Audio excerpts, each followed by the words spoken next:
तो ये तो आपने देखा कैसे पूरे देश में भगवान राम की गूंज है, भगवान राम से जुड़ी पुस्तकें खरीदने की होड़ है। अब आपको बताते हैं कैसे दुनिया के दूसरे देशों में रामलला की प्राण प्रतिष्ठा का इंतजार है। वैसे तो कई देशों में प्राण प्रतिष्ठा समारोह का इंतजार है, लेकिन एक देश ऐसा है जहां इस मौके पर सरकारी छुट्टी घोषित कर दी गई है। मॉरिशस की सरकार ने राम मंदिर प्राण प्रतिष्ठा कार्यक्रम के मौके पर 22 जनवरी को हिंदू धर्म मानने वाले कर्मचारियों के लिए 2 घंटे की छुट्टी की घोषणा की है। मॉरिशस की कैबिनेट ने शुक्रवार को इस प्रस्ताव को मंजूरी दे दी।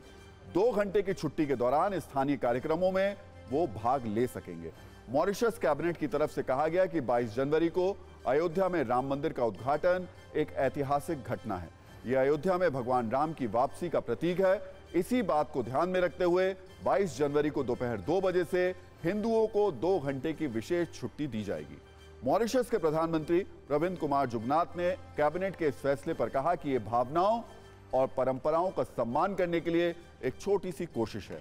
आप 60 सेकंड के वीडियो में देखिए कैसे मॉरिशस के नेशनल चैनल पर इसकी घोषणा की गई।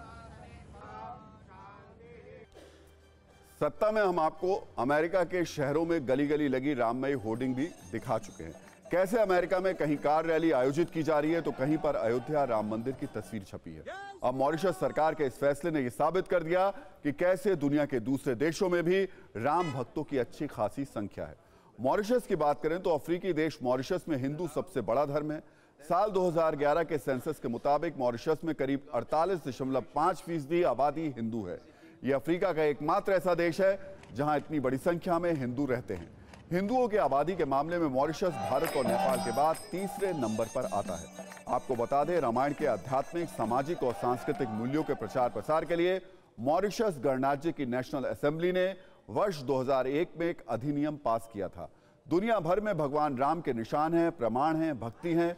ये धर्म के बड़े जानकार संत मानते भी हैं और इसकी तस्वीर हर दौर में दुनिया ने देखी भी।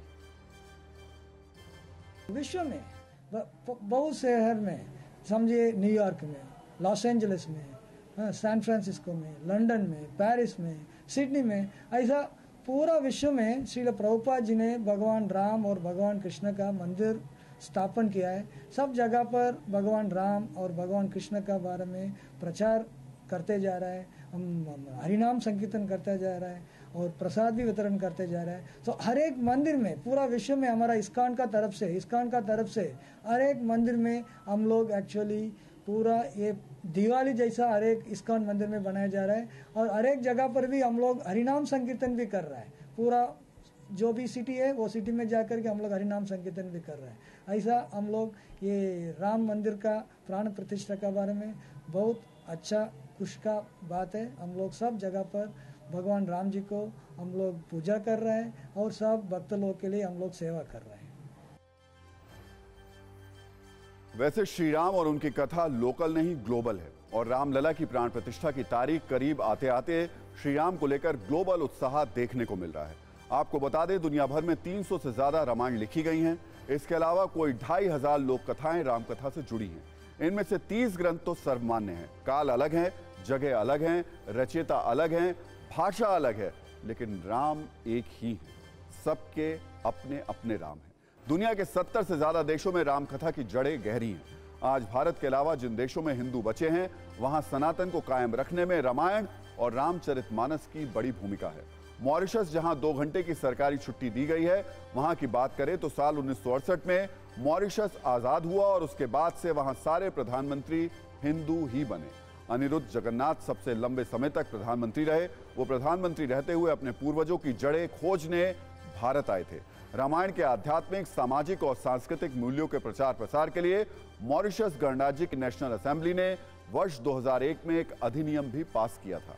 इसी तरह सिंगापुर और सूरीनाम जैसे कई देशों में भारतवंशी शीर्ष पर है। इन देशों में मानस ही सनातन की वाहक है। भारत की सीमा से बाहर नेपाल, इंडोनेशिया, थाईलैंड, चीन, मंगोलिया, जापान, कोरिया जैसे देश हैं। मध्य अमेरिका के भी कई देश हैं जहां मर्यादा पुरुषोत्तम श्री राम के कथा सूत्र पूरी प्रामाणिकता के साथ मौजूद हैं। इन देशों की लोक संस्कृति, साहित्यिक ग्रंथ, शिलालेख, सिक्के और पुरातात्विक अवशेष श्री राम की ग्लोबल स्वीकार्यता के सूचक है। 90% मुस्लिम आबादी वाले इंडोनेशिया पर राम की जीवन गाथा की गहरी छाप है।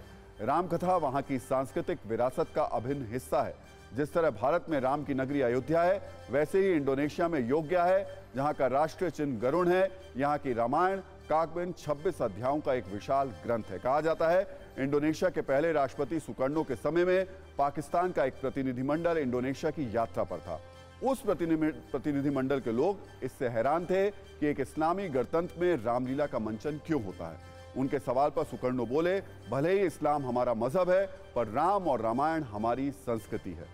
थाईलैंड की राजधानी बैंकॉक के राजभवन परिसर के दक्षिणी किनारे पर वाट पो या जेतुबन विहार है।